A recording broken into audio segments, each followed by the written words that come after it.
Alright, hey guys, welcome to episode 26 of games I bought recently. This is part 2, where if you want to watch my 3DS games that I picked up, make sure you watch part 1. Part 2 here is going to be everything else that I bought for all my other systems. So getting started here, we're going back quite a ways, but these are actually a couple of games that I picked up while I was at PAX East, which some of you might be like, wow, that is quite a while ago. Well, yeah, it kind of was. But anyway, I picked up 2 games for the Dreamcast.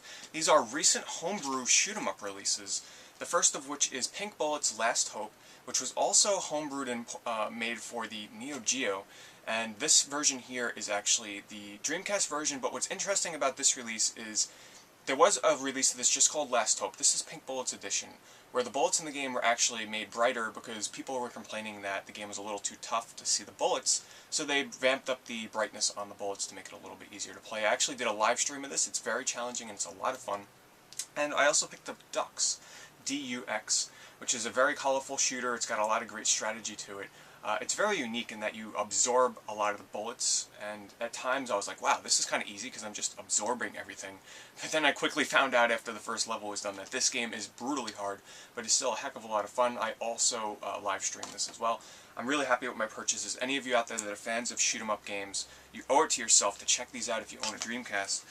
I also got Breath of Fire 3 for the PSP. Now, for those of you that live in Europe, you're probably like, what's the big deal about that? Well, this game never released in the United States for the PSP, so I do have it on the PlayStation 1, but I figured, hey, there's no harm in owning it on the PSP as well, so I picked that up. I also got this from a different booth. I didn't get this from the Video Games New York booth. I wanted a game for the way home to play co-op with my friend and whatnot, so I picked up a game called Rengoku 2 Stairway to Heaven. Now, some of you might think this game sounds familiar. That's because there was a Rengoku 1 on the PSP, which got really, really poor reviews. We actually didn't end up playing this on the way home because we were both exhausted as all hell. But it's some kind of dungeon crawler. All I know is it was one of the few games there that looked interesting. They had 2-player local co-op. I picked it up, never got around to playing it, but trust me, it was only a couple of dollars. Something that I also ordered online, in the same vein as Dux and Last Hope, is Fast Striker. This is the special edition that came with the soundtrack. This is another homebrew shoot-'em-up for the Dreamcast. This is probably my favorite of the 3, I'm going to be quite honest. The backgrounds in this level are phenomenally 3D rendered. It is still a 2D side-scroller, it's not a 3D shoot-'em-up. It's very challenging. The music is excellent. That's why I got the one with the soundtrack. So once again, another highly recommended shooter that you should pick up if you have a Dreamcast. Alright, so Amazon. Guys, I can't stress this enough. Amazon.com has some amazing online deals. Quite often, you can't beat them anywhere else. You can't beat them in GameStop. You can't beat them in your mom-and-pop game shop. So I picked up Knights and the Nightmare brand new for the PSP. This was only like $9. Knights and the Nightmare is probably one of the most complex RPGs I've ever tried to pick up.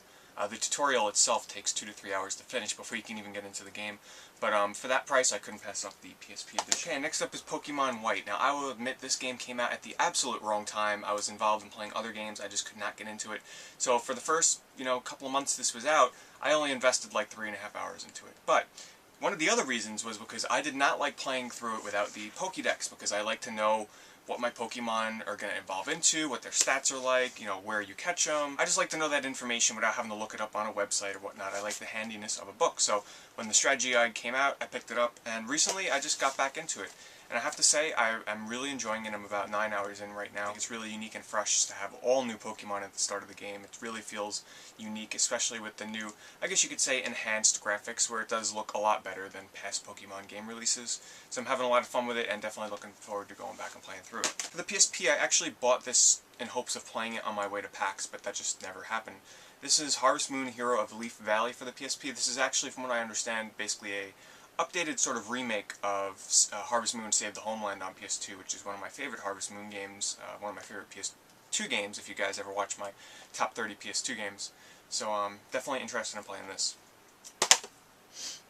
Alright, now, for some reason, at one point a couple of months ago, I felt like learning Japanese, because I was fed up with all these awesome games that are out in Japan, and we can't play them over here because we can't read Japanese. So I'm like, I'm going to teach myself Japanese. So I went on websites and I was trying to teach myself hiragana, katakana, all this stuff. And I also went out and bought my Japanese coach for the DS, and I tried playing this, and eventually my steam kind of wore off, and I lost a little bit of my motivation to learn Japanese. I still do want to get into doing that, just probably not at this current time. But I will say this though, this game is extremely hard to find and expensive. So if you're looking to get this game, you're going to have to resort to eBay, where it's kind of pricey. But it's definitely a great program. It's not so much a game, but it's just a learning and practice tool to get you familiar with words and phrases and letters in Japanese. Japanese is hard, I'll just tell you that much. Okay, next is another import. This game actually just recently got announced that it's going to be localized for Europe, and I could be wrong, but I think the United States as well. Don't quote me on that, but for now I think it's just Europe. But that's Latrobe, and this is the collector's edition from Japan. This is a action RPG on the Nintendo DS, and some of you might know, but this is actually the semi-sequel, spiritual sequel to the game Tail Concerto on the PS1. But this is the collector's edition that comes with an art book, it comes with the game itself, and a soundtrack. So it's a very nice collector's edition. Unfortunately, I chose to buy it at the wrong time, where it's finally going to get localized. I learned that after I bought it, but it's still a very, very nice, well put together collector's edition. Alright, next up, some of you might remember I did a video of an unboxing of this, because it came with an art book and a soundtrack, and that is for Divinity II, the Dragon Knight Saga. This is actually an updated version. Divinity II has been out on the 360 for some time, but the first release actually had some problems, some bugs, really bad slowdown and such, and Atlas took it upon themselves to kind of rework it a little bit, give it a new camera angle, give it some better frame rate, and it's basically an updated version of that with the expansion that came out with it. So if you're looking for a pretty good action RPG, I have to admit that some things I like better about the original, like the camera angle. I'm not too big of a fan of it in the updated version, but they really fixed up the frame rate. This is a very enjoyable game if you're into... It's not really an open world game, it's a semi-open world, but it's a bit linear, more linear than Oblivion, that's for sure.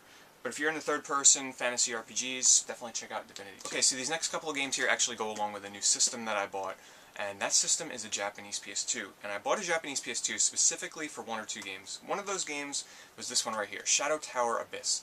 Now this is actually from a series that I've never played before, and that's the King's Field series. And what also makes this really special is it's from the same developers as Demon's Souls on the PS3, From Software. Now this is a first-person action RPG. It's very slow-paced, but oh my god, is this awesome. I have to admit, it was totally worth buying a Japanese PS2 for this game. The atmosphere, the monsters, the gameplay, it's just my kind of game. The artwork in here, the monster designs are amazing. I did a live stream of this, and people that were watching it, they could tell I was really into it. Well worth the purchase. If you're into first-person RPGs, if you're into very atmospheric, dark, demon-like games, this is definitely one to check out. I would highly recommend this. You actually also don't need to know a lot of Japanese. It's very import-friendly. You do need a let me stress this, you cannot play this on a US PS2, you can't play this on a US PS3, you have to have a Japanese PS2 or Japanese PS3 to play this, but it's definitely well worth it. I also picked up, to go along with that, Neon Genesis Evangelion Battle Orchestra. Now, I have watched this series. Believe it or not, I've tried watching Neon Genesis Evangelion 3 times now. The first I've got was like 2 episodes away from the finale. I could just never finish the series. But this is actually a Smash Brothers inspired game from that anime series. And at first when I was playing this, I was really having fun with it. You know, it was kind of easy, a little simplistic, but oh my god. When I switched it from easy to normal mode, I got my ass handed to me by a couple of enemies. I live streamed this. Those of you that were there, you can attest for me how amazingly cheap this game was. Cheap in the sense that it was aggravating. Was it worth the purchase? I don't know after that. Now here's another one that I really wanted a Japanese PS2 for, and that is the graphical remake to Nights into Dreams, which, by the way, just celebrated its 15th anniversary this past July 5th. And it just so happens that Sega seems like they're kind of tooling around with the idea of a new, updated release of the original Nights into Dreams. Kind of ironic that I just picked up the graphical remake of Nights into Dreams on the PS2, and now they're thinking about releasing it probably on PSN or Xbox 360. But anyway, really looking forward to getting around to this. I am a huge fan of the original Nights into Dreams. And lastly, I also picked up the game World Fighters for the PS2. Now this is another Smash Brothers inspired game, but it actually has characters. It has Optimus Prime, Bomberman. It's got characters from Konami, Takara, and Hudson. So it's quite an odd cast of characters in here. Honestly, I don't know all of them, but a lot of them do look familiar. So another Smash Brothers type game. Definitely looking forward to trying this out and seeing how wacky and crazy this is. Alright, next is an N64 game that I have been trying to get forever, and that is Snowboard Kids 2. Now, I had rented this back in the day. Some of you might know I'm a huge fan of the original Snowboard Kids, and honestly, I had very few... I didn't have a lot of memories of when I played this on the N64, you know, over 10 years ago. So I was like, you know, I really want to give it a try again, and I tried it out, and I have to admit, I'm still a much bigger fan of the original Snowboard Kids. Snowboard Kids 2 tries to add in like a world hub where you can buy new boards and kind of shop around, talk to characters, but really, what really kills it for me though are the environments. They're just not the same as the original Snowboard Kids. There's just something about them that it's just not quite as charming. Is it still a great game? Yes, this is actually, it took me quite a while to get a hold of this for a decent price, complete in the box with everything in really good condition. But if you've never played the Snowboard Kids games before, definitely check out the first one before you play the second. That's just my personal recommendation. It's actually a racing series by Atlas, by the way. Very unique, very quirky, very colorful, very charming, great music, great characters, great design. Check it out. Also, speaking of Snowboard Kids, I had no idea this game existed until about a year ago. And I finally tracked it down, and now that I actually have a Japanese PS2 I can play it, that is Snowboard Kids Plus for the PlayStation. This is actually a remake of the original Snowboard Kids with, you know, updated graphics. I think they also have an updated soundtrack in here. Yes, they do. They added, I think, 2 new characters, but this is the only system it was available on, and I'm really looking forward to trying this out because, like I just mentioned, Snowboard Kids 1, I really, really enjoy that game, so I'm happy to have this. Alright, next I did an unboxing of this, and this is Star Odyssey for the Sega Genesis. This is a newly localized game that only came out in Japan, but thanks to Super Fighter Team, it has been localized. Reworked some bugs in there to get it a little bit more friendly for a new release, and I'm a couple of hours into this. I have to say one thing though. I was live streaming it. It's got some balancing issues in terms of leveling up. There's a lot of grinding involved. There's a lot of random encounters. It got to a point where my characters reached a certain level. This is a turn-based RPG, by the way. Watch my unboxing video of this to get an idea for more of the history on this game. But it's got some balancing issues, unfortunately. It's, you know, I reached level 5 or 6 in the first area, and all of a sudden the enemies got super hard, and I had to grind for like an hour or two to get them caught up in level again. But anyway, if you're interested in turn-based RPGs and you're a Sega Genesis fan, this is one to check out because it does have a pretty interesting story, some likable characters. It's got it kind of reminds me of like Star Wars meets Phantasy Star. Phantasy Star, the originals on Genesis and the Sega Master System. So definitely check this one out. It's pretty interesting. Okay, next up is probably the biggest game that I'm going to talk about here out of this episode, and that is Child of Eden for the Xbox 360. And I just want to mention, I want to thank Steve Payne from Facebook very much for sending me this awesome Child of Eden shirt. I definitely appreciate it because I have to admit, I'm a huge fan of this game. For those of you that don't know about Child of Eden, this is the spiritual successor to Rez, which is actually one of my favorite games of all time. So, needless to say, I had a lot of expectations for this game. First of all, I just want to start off by saying, it's not as good as Rez. Nothing can replace my first experiences playing Rez because, let's face it, at the time Rez came out, there really wasn't much out there like it at all in terms of style and gameplay. Child of Eden, though, it's just as good as I hoped. I actually bought the Kinect. Yes, I bought the Kinect to go along with this, but let me tell you, I'm going to be returning the Kinect because I can't do it. There's limitations in my room that it just makes the Kinect really hard to detect me while I try and play. And unfortunately, Child of Eden on the 360, it only uses your hand, but it still has to detect your full body, so I have to stand up and play this game, and it just doesn't work the way that I have it set up in here. And I do realize that Nyko is bringing out a new lens for the Kinect that'll make it a little bit more friendly for smaller rooms. So I might pick up a Kinect later in the future. We'll see how that goes. But anyway, getting back to Child of Eden. This game's awesome. Is it worth buying a Kinect for? I would say so if you're a fan of the original Rez. It's basically an on-rails game where, let's say you're playing with the Kinect, you just use your arm and you wave your arm around as the firing reticle, and you just lock on the enemies and shoot them, but everything that goes on is influenced by the music, so every bullet that you shoot impacts the music. It's a very graphically intensive game, it's very beautiful, the soundtrack is amazing. It's very unique, it's a very relaxing game. You can beat the game, technically, in about an hour and a half, but there's a lot of replay value in terms of high scores, in terms of unlocking extras, new skins, new levels, all kinds of stuff. I personally absolutely love this game. I can't highly recommend this enough to people that already own a Kinect. If you don't own a Kinect, you should highly look into checking this out. But for me personally, I'm really happy playing this with the controller, so hey, I have fun playing it with the controller. I'll get my $150 back for the Kinect. I highly recommend it. I'm a huge fan. Rez fans, check it out. Okay, and next up on the PS2, this game was only a couple of dollars brand new, and that is the Nightmare of Daraga Fushigino Dungeon. Now, this is a roguelike RPG. You guys have probably heard me mention that before, where it's a dungeon crawler, where it's you have the free, the free movement to move around in the dungeon, but every step that you take, an enemy also takes a move. So it's kind of strategic. I'm kind of a I'm secretly in love with roguelike games lately. I really enjoy the challenge of them. This one's a little bit more laid back, where most roguelikes will set you back to level 1 and lose all of your equipment upon death and random generated dungeons and such. This one's actually more lenient than most roguelikes because it doesn't have randomly generated dungeons. Hey, for a couple of dollars, I couldn't pass it up. I enjoy roguelikes, so I'm looking forward to giving this one a try. Okay, now I really do have to thank somebody here, and I just want to say that people have sent me packages, and I always appreciate packages that people send me. I always make sure I get back to them, and I give them my sincere thanks.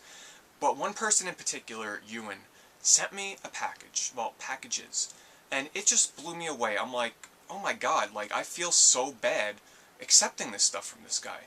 So I definitely have to give him a big thank you and a big shout out to Ewan for sending me this, okay? He said he wanted to send me some games, and I said, okay, well, thank you so much, you know, I really do appreciate it. Before you know it, I have 3 boxes in the mail. And each of these boxes, I won't say the exact amount that he paid, but let's just say that between those 3 boxes he sent me, he could have went out and bought himself a brand new game. But instead he shipped this stuff out to me. And you know, it's unbelievable what people will do for you. And, you know, I just have to say, thank you so much, Ewan. I really appreciate this. And let me just show you guys what he sent me here. I mean, it's unbelievable. It's crazy in a way. He sent me Rub Rabbits for the DS. He's from the UK, by the way, so these are PAL edition copies. He sent me Hydro Thunder, because I've been looking to get into the first Hydro Thunder game since I played Hydro Thunder Hurricane on Xbox Live Arcade. He sent me Valhalla Knights 1 and 2 for the PSP. This is an RPG series that I've been wanting to try out on the PSP for quite some time. Now, he also knows I'm a big Sonic the Hedgehog fan, so he sent me a copy of Sonic 1 and Sonic 2 on the Mega Drive, as well as Sonic Collection, Mega Collection Plus for the PC. Also, by the way, big shout out to Sonic the Hedgehog for his 20th anniversary. Be sure to check out my Sonic channel for my special 20th anniversary video that I did on there as well. Also, he sent me Fairy Tail Fights for the PS3 and Battle Fantasia for the PS3. And it doesn't end there. Get ready for this. Alright, now I recently got a new gaming PC, and I think Ewan's trying to send me a message here by telling me that I need to play some PC games, because he sent me all the following here is for the PC: Lord of the Rings Battle for Middle-earth, Sacred Gold, Command & Conquer Red Alert 3, Dungeons & Dragons, Dragon Shard, sorry, Dungeon Lords, Mount and Blade, Caesar 4, Gothic 3 Forsaken Gods, Empire Earth 2, Rise of Nations Gold Edition, Gothic 3, Trine, and probably the one I'm most excited to play is Dreamfall: The Longest Journey. My god. And oh, by the way, before I forget it, he also sent me an Xbox 360 magazine that had a cover issue for Skyrim before all the big new gameplay videos were out for it and such. So, my god, Ewan, thank you so much. That is just unbelievable. Now, my only problem is that I gotta figure out how to get them to work on my PC, because I do have Windows 7, and a majority of these games are not compatible with Windows 7, so I have to get sort of like an emulation program to run them on my computer. And I did find one, but unfortunately it was laggy. The mouse cursor had a lot of delay, so I gotta figure that out. If any of you have any advice on how to get games that are not compatible with Windows 7 to run on Windows 7, please shoot me a message and I'll take any advice, because I'm not really too tech savvy when it comes to that kind of stuff. But Ewan, thank you so much. I just really truly appreciate it. Please don't ever send me any more stuff ever again, really. Like, that is enough. But really, I appreciate it so much. But I just want to say, if any of you have ever sent me a package, no matter how small it is, please send me a PM. If I've never given you a proper shout out and thank you in a video, send me a PM, say, hey Pete, you know, I sent you blah blah blah, and I'll be like, okay, awesome. I will definitely give you guys a shout out in a video, because I do want to thank you. I can lose track at times, you know, I might forget, oh my god, who the heck sent me this? I can't remember their name. So please, on Facebook or on YouTube, just let me know, and I will definitely give you guys a shout out in a future video. But anyway, guys, there you go. That is games I bought recently. Episode 26, Part 2. Hope you enjoyed watching.